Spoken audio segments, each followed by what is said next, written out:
I feel like it's the dating game right now all of a sudden. Bachelor number one. Actually, none of them are bachelors, so we'd be in trouble if we did that. Hi, gentlemen. Here's Glenn Lunny, here's Bill Windler, here's Jerry Griffin. They made this kind of thing happen. Let me tell you a little bit who we're talking about here. Jerry Griffin, on the far right, right over there. Served as lead flight director for 3 lunar landing missions, Apollo 12, Apollo 15, and Apollo 17. Known for his coolness under the most extreme situations, his leadership is without parallel. As a flight director for Apollo 13, his contributions to the survival of the Apollo crew were significant. Yeah, no kidding. Joining NASA in 1960, his talents led to assignment as director of NASA Space Center in Houston. He also worked as technical advisor on Apollo 13, the movie, and as a regular contributor to NASA's visioning processes. Oh, by the way, he's a recipient of the Presidential Medal of Freedom, Jerry Griffin.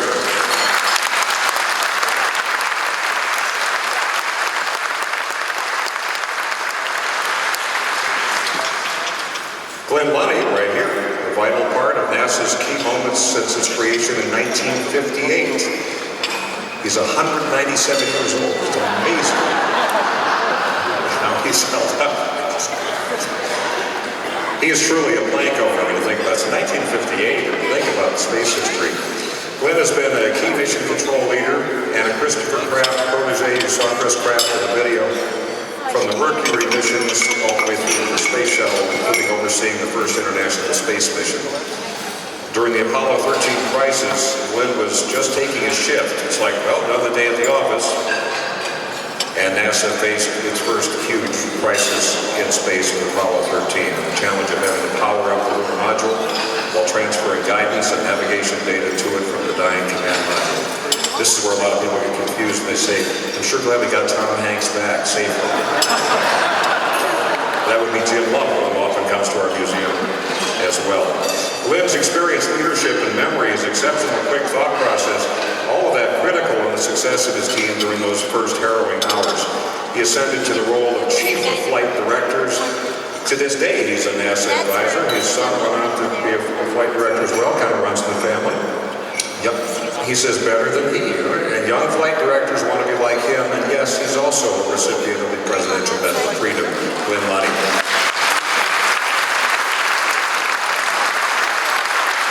Last but not least, on our dating game panel is Bill Windler. Joining the space program in 1959, I was 4, just want you to know that, and you can do the math. Working on America's first human space missions as part of Project Mercury, Milt was promoted to flight director for the Apollo missions. He worked most of those pioneering flights, as well as all 3 Skylab space station missions. That's another part of space history that is really worth reading. If you're not familiar with it, it is incredible and often overlooked in how we teach these things. Milt Windler was one of the 4 flight directors for the Apollo 13 mission, and as such was a group recipient of the Presidential Medal of Freedom. Again, that's the highest honor given to a civilian by the president. In case you didn't know, that's all about bringing the crew back alive. Gentlemen, thank you for being here. Grab the microphone. Glenn, is yours. You all have your microphones here. All right, Mr. Lunny. And by the way, they have a little ground rule here because, we've got these guys, we have the astronauts, every one of them is capable of talking until a week from Tuesday. And we know that as much as you love the museum, we didn't want this to be a sleepover tonight, so we're going to keep things moving, and I, as the moderator, may have to occasionally go, okay guys, let's move on. But not with this group, because these engineers, they're tough. So Glenn, we think mission control, we have to begin the discussion with Christopher Kraft. You go down to Houston, his name's there on the building, the mission control building. He's still out there in his 90s, vibrant and opinionated and all of that. Most Americans who remember the space program remember his name. Tell us a little bit about him and what he started and why that all is important, setting the stage for successes at mission control and in space, and the team that you and others formed from Mercury to Gemini and Apollo and on to the moon. Well, I think it would be fair to say that everything that we accomplished in the Control Center was due to the inspiration and the instruction that Chris gave to all of us.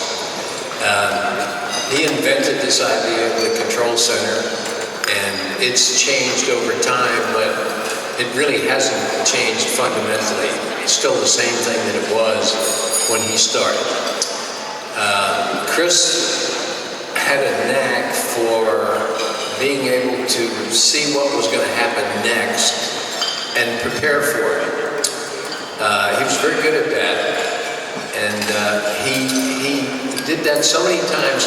I remember after I'd been there about 3 or 4 years, and I was in the middle of the Mercury program, it dawned on me that I was in the presence of something really pretty special. Chris had this knack for picking out what was going to happen, being ready for it, having people prepared for it.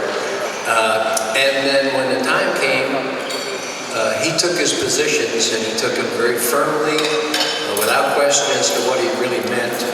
And he was almost always right. I say almost always because somebody might find one that he was not right on, but I haven't been able to do that yet. He was really good at it. And he was our model. And I realized later, about 30 years later, I went to work for Rockwell, and they had a leadership training program. And in my time in NASA, I don't remember ever hearing the term leadership or any talk about it. But when this fella, this guru, got up talking about leadership, my reaction to it was, hell, we were doing that 30 years ago. And we were. It was a wonderful time. They gave us a great deal of trust, and they gave us all the support we needed. And we gave them back our loyalty and the best possible job that we could do. So both sides of the equation were balanced. It was a grand time. For me, it was a wonderful learning experience.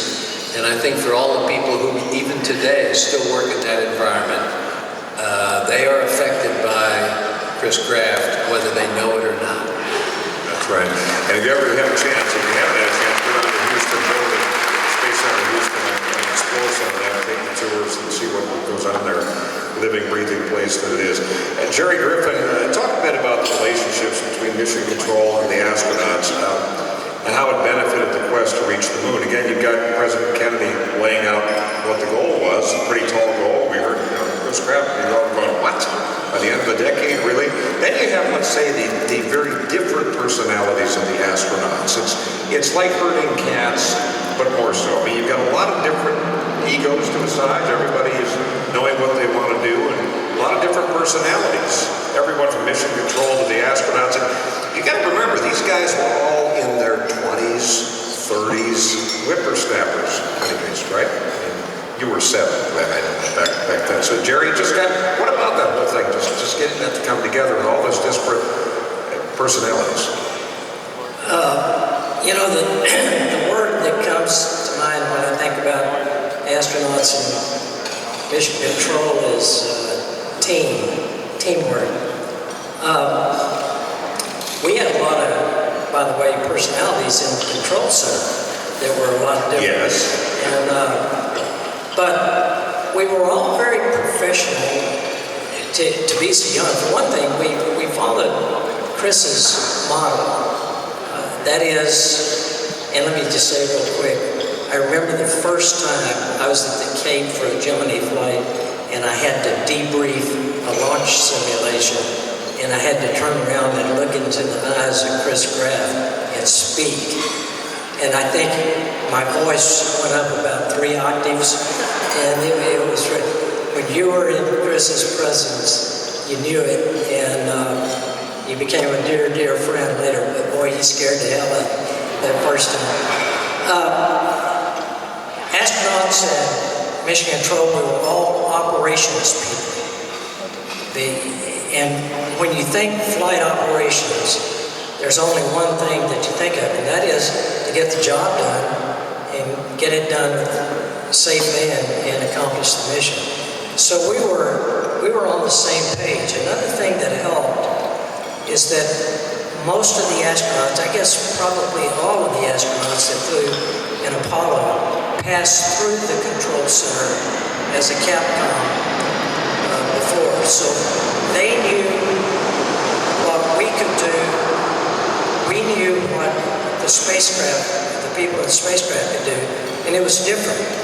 They could do some things we couldn't do inside the spacecraft, but we could do some things on the ground because we had so much more information than they could possibly ever look at in real time. So it was a teamwork kind of deal. We did it. One of the things that made Apollo and the program before it and since successful was the simulations, the training. And we lived with these guys in Mission Control. We lived with the astronauts for months before a flight. So we became really good friends. Our kids grew up together. I can remember Walt Cunningham's kids and ours were school buddies, and it was kind of like a family. And it was a very, very rewarding experience. Now, Al Worden might have been a different story, but I'll talk about that some other time. Okay, I'll cut it off.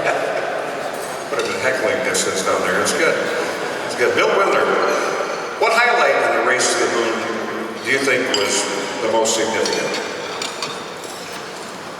Well, that's pretty hard to say. I think, to me, making that first step on Apollo 8, where we launched out and circumnavigated or went in orbit around the moon, was a big thing. And it was big not only because it was a bold step in the sense that we'd only flown the spacecraft one time before that, and now we're getting ready to launch it out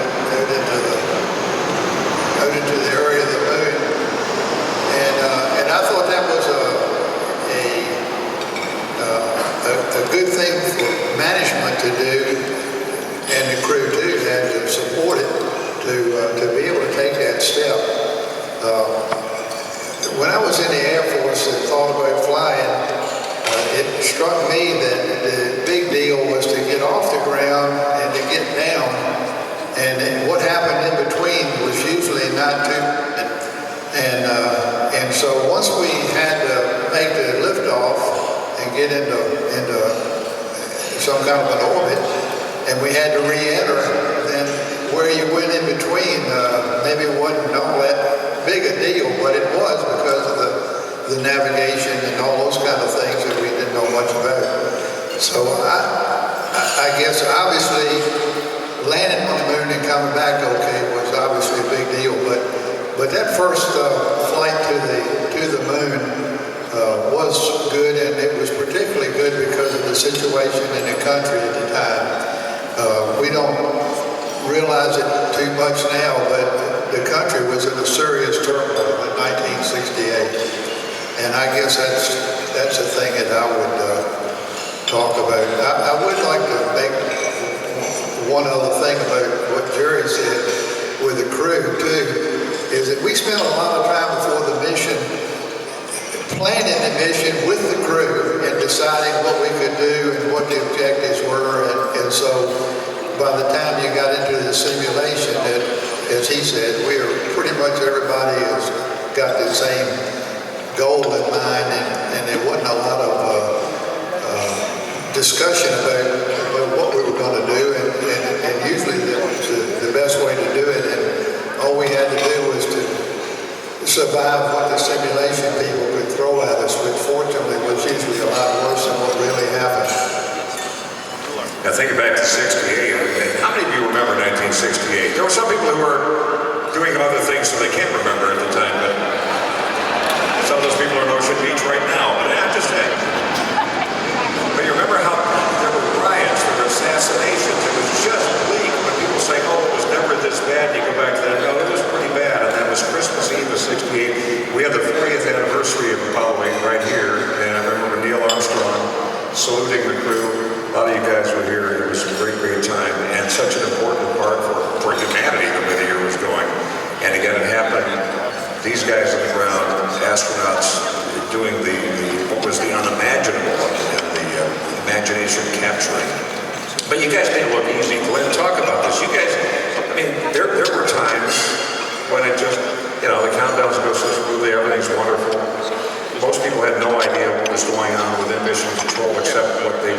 see in some of the coverage, and it's a lot more than meets the eye. So what were some of the most significant challenges that you remember, you think about going through? You've got such a long panorama of experience here too.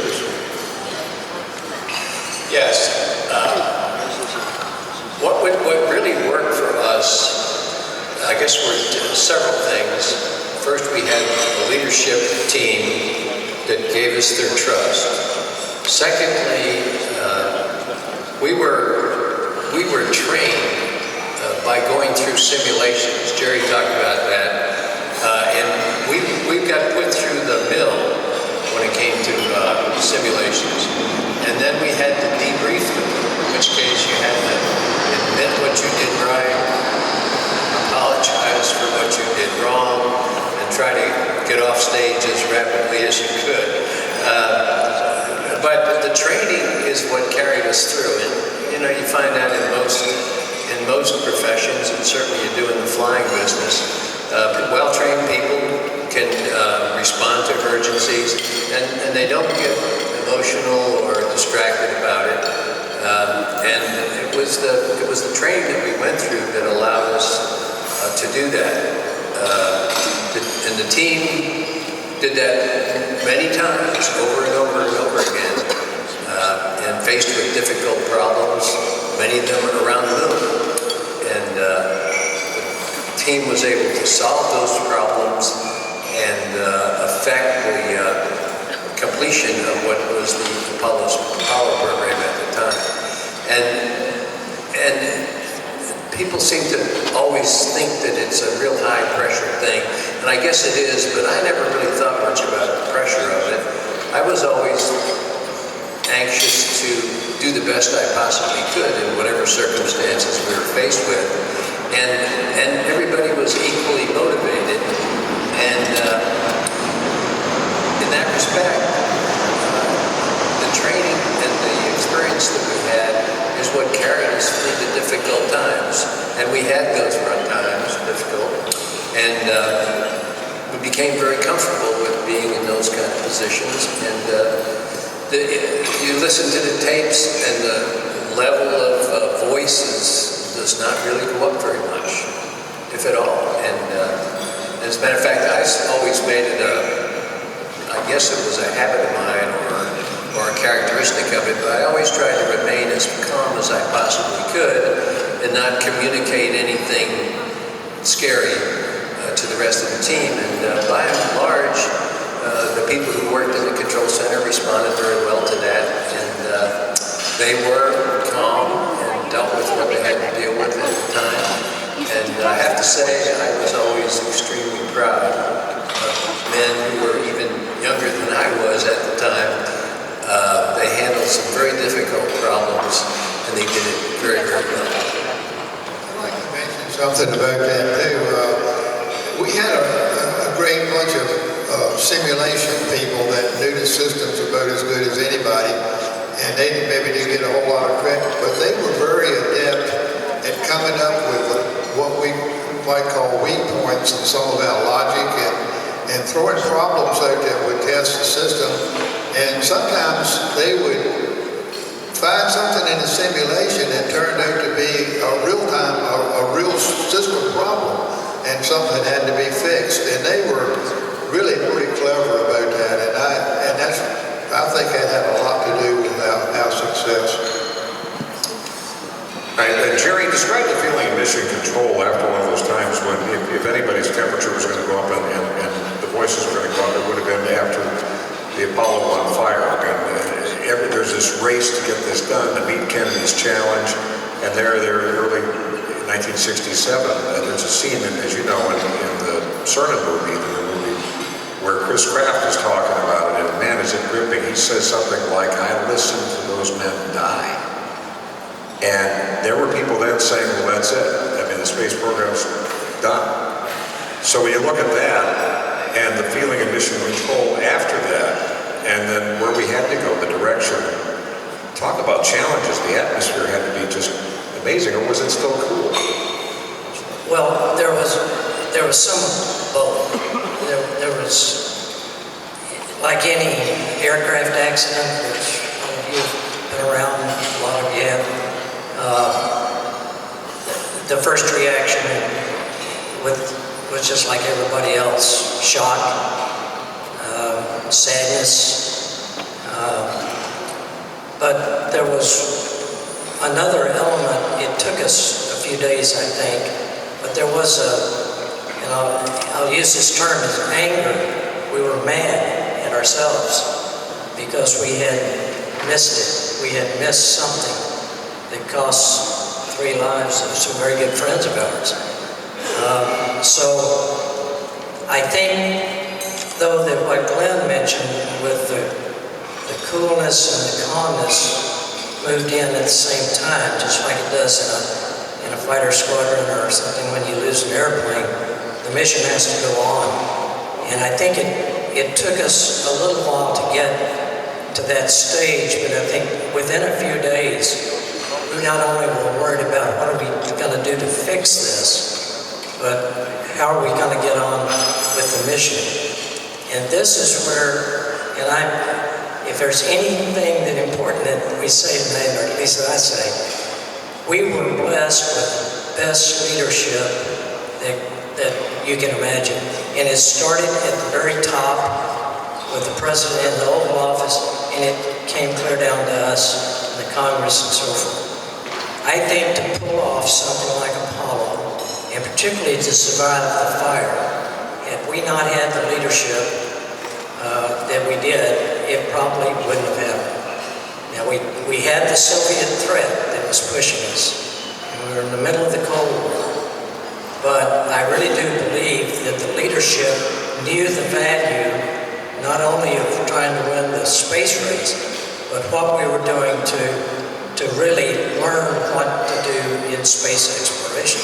So had it not been for the leadership we had, I think the fire could have stopped it. But we didn't take much of it. The Congress, by the way, I went back and looked not too long ago for another purpose. Congress really raked our leadership over. But they also, at the end of it, when they heard the answers, they said, that's good enough for us, let's go on. Well, I wonder if we can still do that now. I want to hope that we still have that. That's worrisome. It really is something to think through.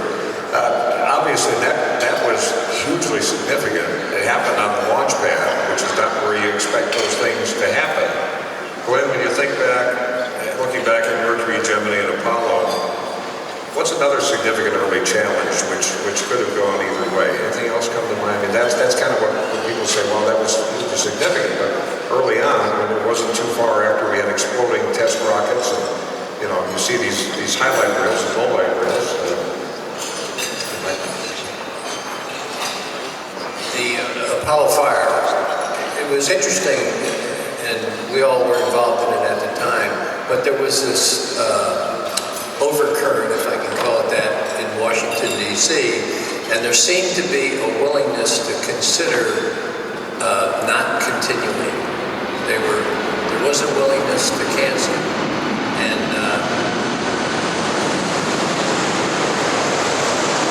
one of the ways I've come to deal with that is to ask myself, what would the world look like today if we had decided to cancel Apollo in 1967? What would that look like to us, to our children, to the people who are doing this kind of work today? I hate to imagine what that would have done in terms of stunting whatever it is we're able to achieve in the space program today. So sometimes we don't look at things that way because we were embarked on something that, frankly, to us felt noble. And to just decide that you're not going to do it because you had a problem, a significant problem, but one that could be overcome, just what a stain that would have put on our future. So I am proud of the people who helped.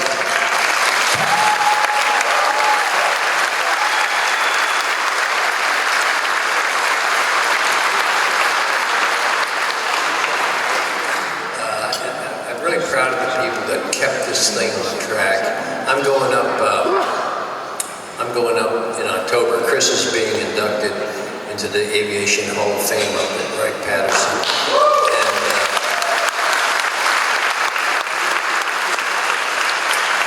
come to think of it, I don't know if that's public knowledge, but there it is. Anything else you want to share? Any revelations to your wife of many years, the long-suffering Marilyn? She's going to be great. But it was a noble time, and you know, when Jerry and Mill talked about Chris, it's a wonderful thing when you can say, when your boss is 92, that you worked for him and you loved him. Well, you think about the character, not only that. And remember, you also have people like Dr. Werner von Braun walking around there too. I mean, this was like the who's who cast. Milton mentioned Apollo 8. We talked a little bit about that. Jerry, when you think about gutsy decisions, was that the gutsiest, or was there another one in terms of your experience? Or was it more of an Apollo 13 thing? It was gutsy to hope it worked on Apollo 8 to make that leap, to do that in 1968. But when you think about gutsy decisions, what do you think was the gutsiest? And then a follow-on to that, knowing many things in Apollo had to all come together and work to make it a success, what stands out as most important? I want to answer that question. But first, here's Milt. I want to answer the question because Jerry may not, but I think Jerry's decision to keep flying on Apollo 12 was a real gutsy decision. When that launched it into the lightning storm? Well, I don't like to put it exactly that way, But that's what happened. but we did put out this thousands of feet of ionized particles. That was a giant lightning rod, but anyway, lightning did The hit. weather was a little rough. Let's just admit that. Lightning did hit the spacecraft on the way up and knocked out the command module instrumentation system, which is, if you don't have visibility in the instrumentation system and you know what's going on, you're in real trouble. And Jerry was the flight director, and there's a giant abort switch there that you could have said the mission rules require to throw that, but he didn't. And he's going to tell you about that later on, right now. Nice setup. Yeah. Was that the gutsiest I moment? thought that was a pretty gutsy decision, I thought. There were two kinds of gutsy decision. I agree with Milt that Apollo 8, choosing to put 3 guys on top of the Saturn V, the first time that Saturn V had flown with people on it, and send them to the moon was a gutsy call. And I think that's right. In real time, though, I think Apollo 12 probably comes as close. 13 had some elements of but we were dealt that hand. We were 200,000 miles from home, still had another 40 or 50,000 miles to go to the moon when the tank exploded, and we were dealt that hand to deal with. So we didn't have a decision other than make everything we could possible to get them back. Apollo 12 was different. We got hit by lightning. We didn't know what it had done in the back of the spacecraft because we knew it was back there somewhere because it hit the vehicle somewhere. So when we got into, the thing I watched was the trajectory was right on. Thank goodness it was being steered by a computer called the instrument unit that was actually built into the Saturn. And so it was okay. When we got into orbit, I think that was when the time came to make the gutsy call. We checked everything out that we could, and we decided we actually did some checklists, ran through some checklists we were going to use at the moon. Everything checked out okay, and made the call.